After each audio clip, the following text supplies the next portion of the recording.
We believe that professionals that spend hours a day using a tool are also enthusiastic about getting things that will make them superhuman. Do you think one day, DALL-E will be better than Weavy? When you're aiming for professionals, it's not about this magic button. It's about being able to control your outcome and being able to get more value from scaling it up.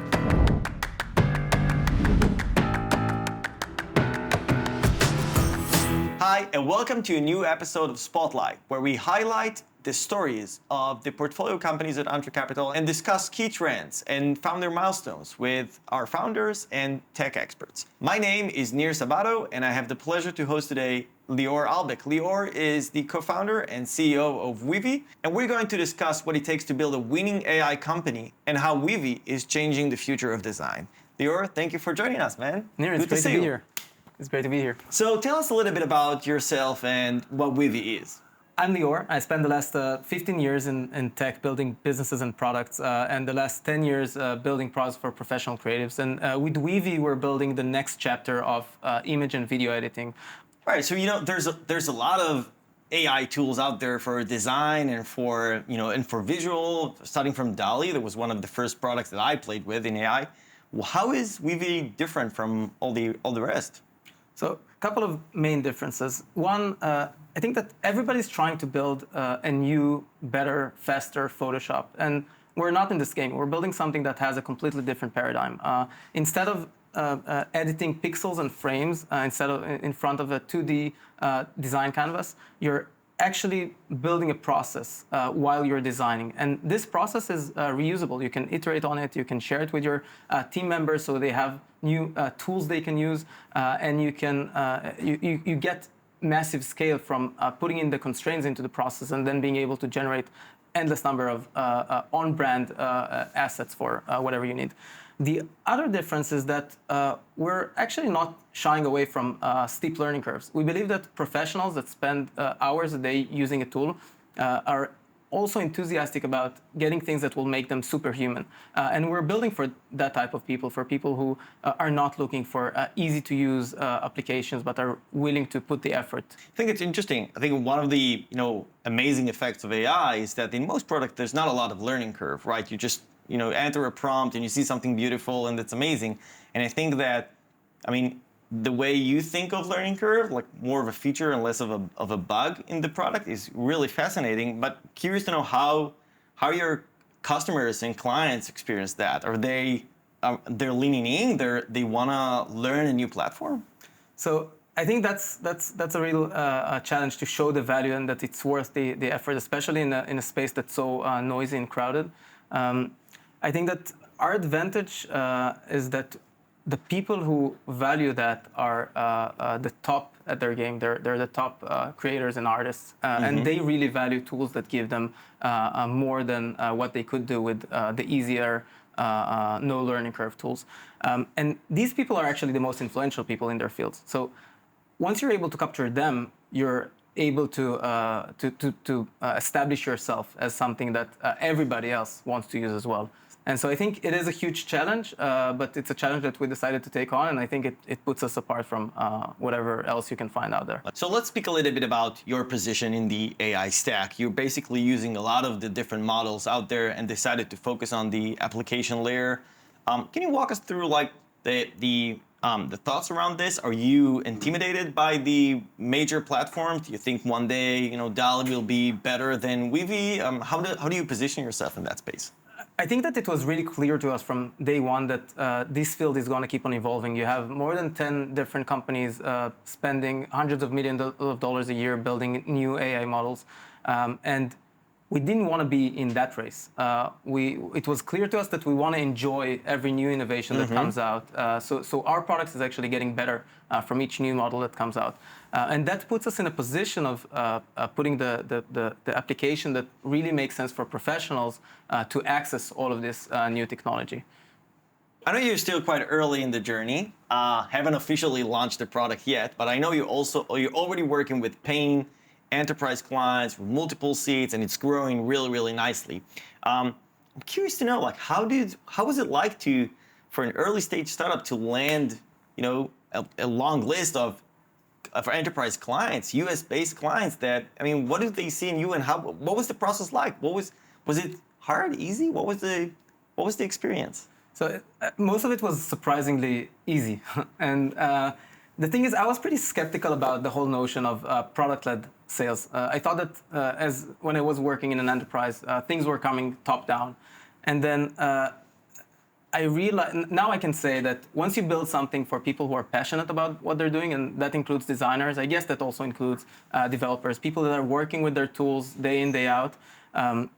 If you build something they really want to use and you find the people that are passionate about your product, they're actually able to do bottom-up adoption of also like really complex products. And that's what we've been seeing. We've been seeing a pool from people that were really excited to get our product adopted within their organization, individual designers or creative people that were able to get 50 or 60 or 70 people within the organization to pay for a product that they didn't know before and is not even launched yet, which was really amazing.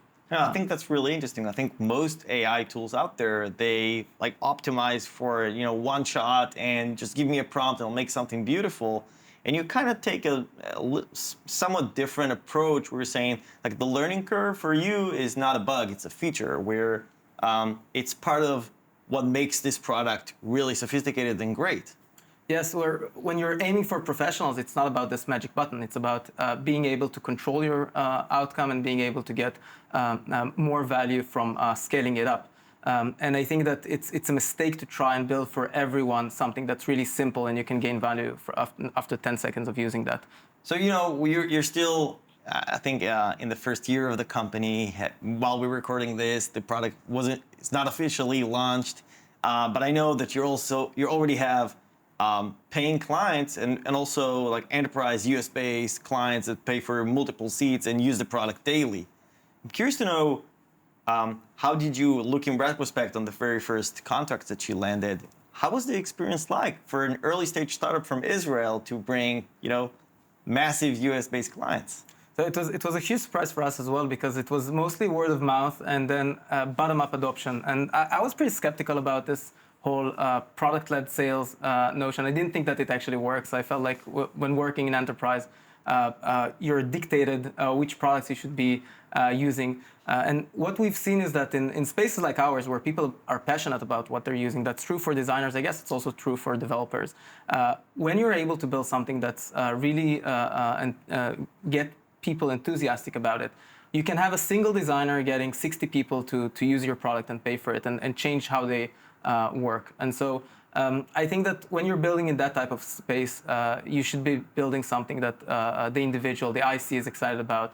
And then it seems like PLS is actually working. So that's amazing. Really cool. Now, let's speak a little bit about go-to-market. I think that, you don't have a lot of resources, and still you need to make your way above the noise, which there's a lot of noise in AI and design, right? Every day there's something new.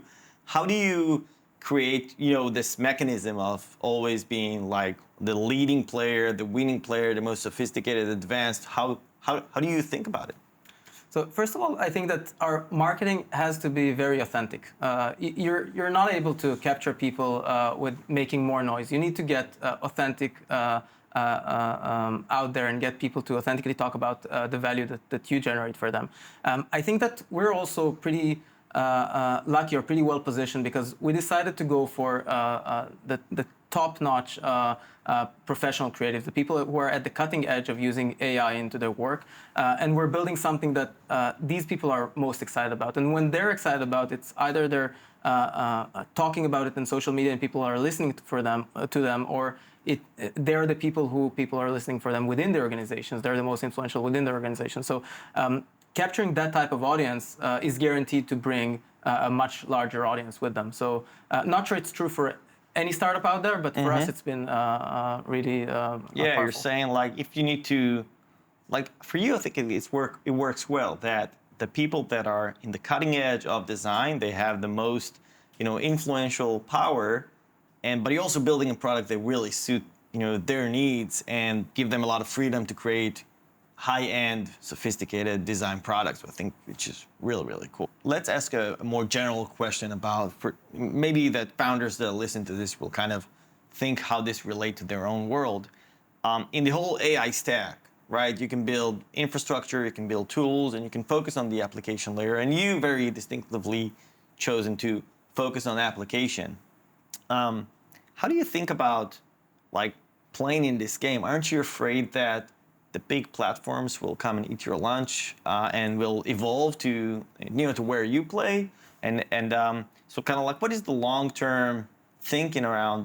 Is this application going to be really successful, good business that you want to spend your life on? So first of all, I think.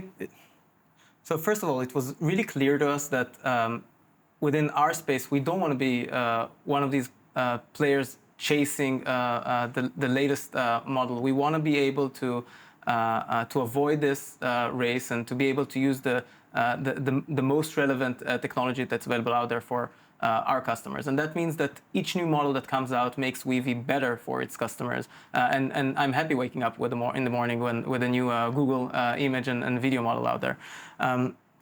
The other thing to consider is that you used to consider that the more technology it is, the more deep it is into the tech stack, then the more moat it has. But you see that there are 10 different video model creators out there, and it's true for many of these areas right now. So I think there is a lot of value in building application for an audience that you really understand, and this can actually enable you to build a stronger moat with a much lower investment than you would with trying to build a really deep technology.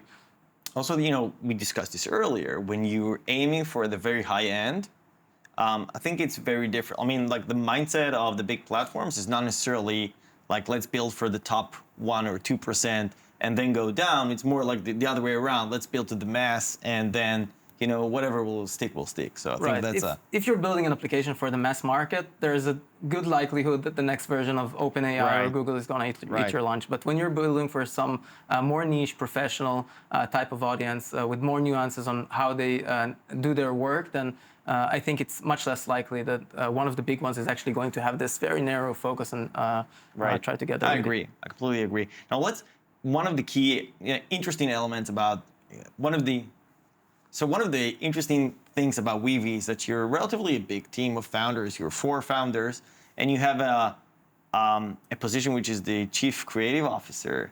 Tell us a little bit about like the team and how do you think about like the founders and how the founder structure gives you an advantage in the market?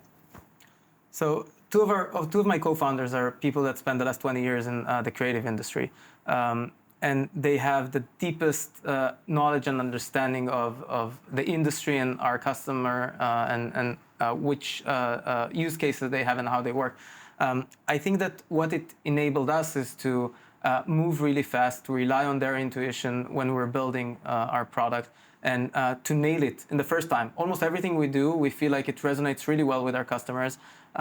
And I think it's been really powerful. On the other side, 2 of us are actually kind of like outsiders, and it allows us to be critical and to make sure that we don't use misconceptions from the industry. We have our doubts, and we're building the things that we have really high conviction on. Yeah, so I think this, knowing you, I think the structure works really well, and this combination of people that understand design very well and people that understand product and business and have this kind of like fresh set of eyes on the whole industry. I think that's a really like unique structure that you have. So where do you think, things are moving so fast in this world. What is your projection for the next 2-3 years on how organizations are going to use AI? Is this going to be like we're going to have like agents do everything for us, or is it still going to be co-pilots, or what is your take? How organizations, at least from the way you see them, are adopting AI and where? While the technology itself is extremely impressive, it can do things you would never imagine it can do, and it surprises you every single day. Organizations and societies are moving much slower than you expect. There are so many different limitations and barriers, and eventually you look at companies, even the ones that are fastest adopting for new technology, they're still adopting things much slower, not because they don't want, because it's extremely difficult, and you still need human in so many places within the loop. I think that it's true for our industry as well. So I think that the creative and design industry, Hollywood is not dead. It's going to take it a while to die. And same goes for the role of designer. I have an optimistic view that because designers are going to be able to do so much more. So if they're able to build their own design machines that are then able to generate personalized experience on the go and are able to generate endless number of campaigns, their ROI is going to be so much higher. So they're more valuable. People are going to spend more on hiring the best designers. And I think that's true for developers as well. People are going to have better ROI, are going to be paid more, and are going to be more in demand. So yeah, that's a really optimistic view, and I like it.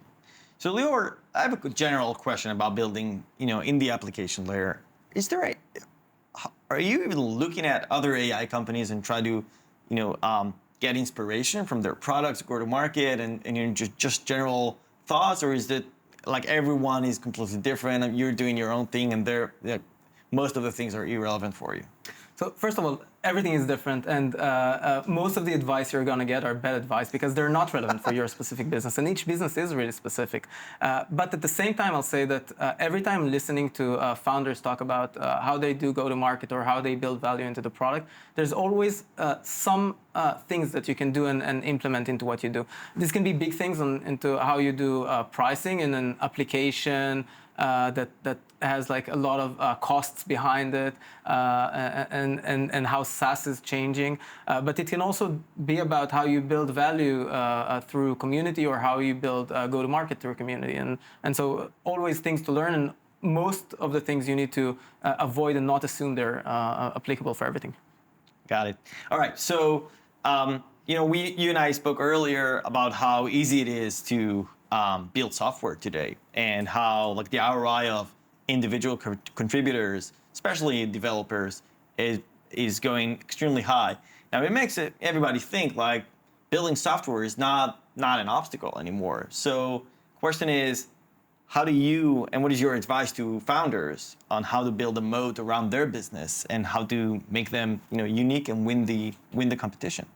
So eventually you need to build products that become more valuable the more people are using them. That could be network effect. That could be products that you pour in a lot of your knowledge and the way you work into them, and they get better. And so when you have that type of product, with Weavy, it's these workflows that people are building in, and then Weavy becomes so much more valuable for them and for the entire team. And obviously, when the community is building templates, then the entire community is enjoying it, so it's kind of a network effect. When you're building that kind of things, even if your competitor is releasing a new feature that you don't have and is like 10% better than what you currently have, that really doesn't matter because your customer is already enjoying something that's 10x better than what they would get somewhere else. So I think that building these are really important, and not just focusing about being the fastest to release the newest feature. Yeah, I think that's actually really amazing because when you started the company, there were already a few like design tools out there. You're definitely not the first to build AI in design, right?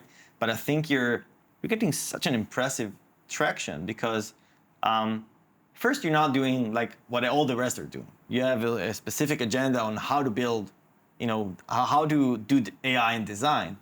But I really love this answer of you're also creating these assets around community and workflows that their value is just going to grow with time. Will be really different from what most other companies are doing. So I love that answer. Cool. Lior, thank you so much for coming here. It was a pleasure. Awesome being here.